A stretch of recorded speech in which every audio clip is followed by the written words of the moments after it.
السلام علیکم دوستو، میں ہوں آپ کا ہوسٹ قمر قاسم اپنے پیج اردو ہماری اپنی کے ساتھ۔ دوستو آج میں آپ کو ایک ایسی چیز بتانے والا ہوں جس کو سن کر سرکاری ملازمین تقریباً پریشان ہو جائیں گے، اور حکومت نے ایسا کام کیا ہے جو کہ سرکاری ملازمین کے لیے ایک بہت بڑا خطرہ پیش ہو سکتا ہے۔ مستقبل میں سرکاری ملازمین کی بنیادیں ہل جائیں گی اس کام سے۔ اب 40 سال ملازمت کا کوئی فائدہ نہیں۔ بل پاس کر کے حکومت نے معاشی قتل کر دیا ہے۔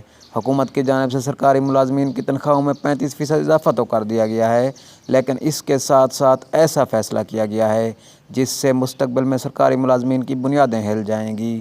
جب ایک سرکاری ملازم ریٹائرمنٹ لیتا ہے تو تب اس کی آخری سیلری سلپ کی بیسک سیلری کے حساب سے اس کی پینشن مقرر ہوتی ہے، اور اس سلپ کے حساب سے اسے کمیونیشن فنڈ بھی ملتا ہے۔ مثال کے طور پر آپ ایک کانسٹیبل ذوالقرنین کو لیجئے، جس کا گریڈ 7 میں بھرتی ہوئی اور 40 سال کی نوکری کرنے کے بعد آخری سیلری سلپ میں اس کی بیسک سیلری 70,000 ہو گئی ہے، تو پچھلے قانون کے مطابق اسے تقریباً 70,000 پینشن ملنی تھی، لیکن اب حکومت نے پالیسی بنا دی ہے کہ ذوالقرنین کو اس بیسک سیلری کے حساب سے پینشن دی جائے گی جس سے وہ بھرتی ہوا تھا، یعنی مطلب 16,350 روپے، اور جو پیسے فنڈ کی مد میں حکومت نے 25 سے 26 لاکھ ملتا تھا وہ بھی 5-6 لاکھ پر آ جائے گا۔